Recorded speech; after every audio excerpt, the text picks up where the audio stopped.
I just wanted to give you a quick update on this generator. I've had it about 9 months now, but I haven't run it for about 7. It's just been sitting here. I haven't even checked the battery or anything. So let's check it out, see how she's doing.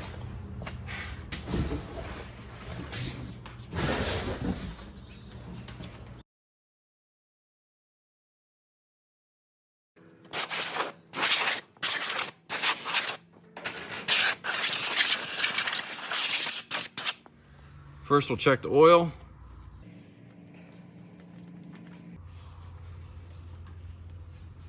It says, check oil unscrewed.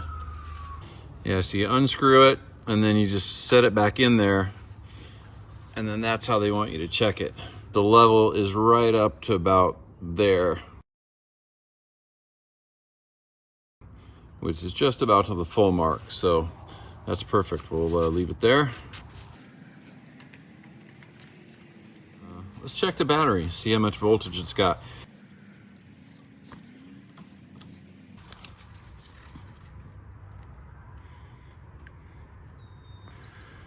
.08 volts. Can't complain about that. Let's see how the fuel looks.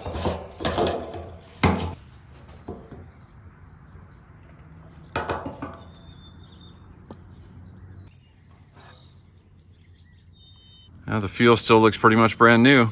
I don't see any color to it at all. And that's after 7 months. I'm not a big believer in the fuel stabilizers, but I always use non-ethanol fuel in the generator, all my old lawn equipment and tractors and cars and things. And it's no joke that non-ethanol fuel really does last much longer than the modern fuel today with ethanol.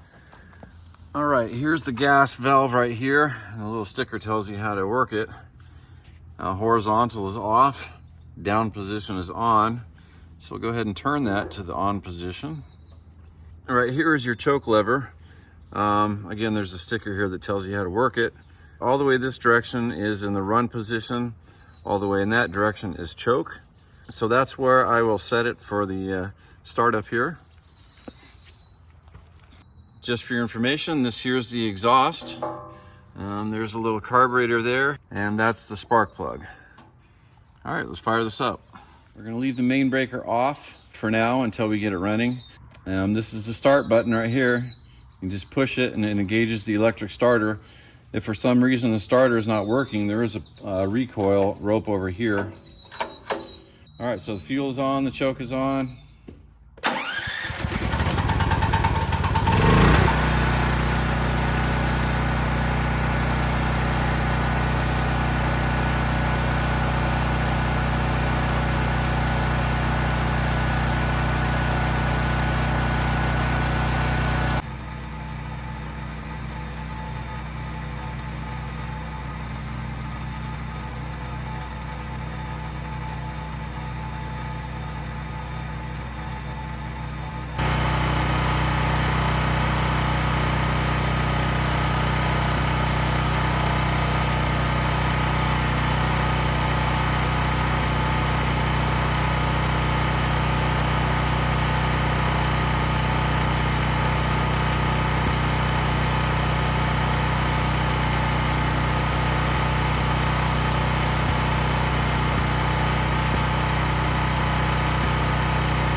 I generally think it's a good idea to run these out of gas before you store them again.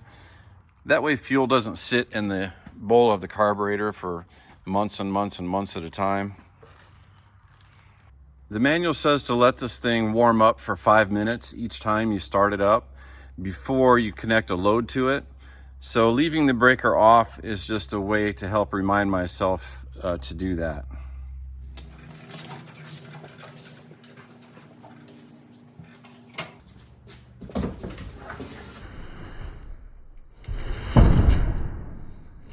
So this is my cord here. I had this custom made by an electrician, same guy that installed the receptacle on the house.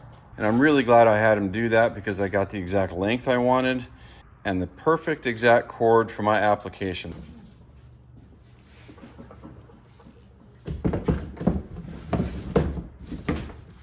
So I'm pretty happy with this unit so far. My only complaint, I think, at all would be its weight. It is pretty heavy, even with the handle and the wheels. It's a little heavy to move around. So there's your 9-month update on the Champion generator. Hope that was informative. Thanks for watching.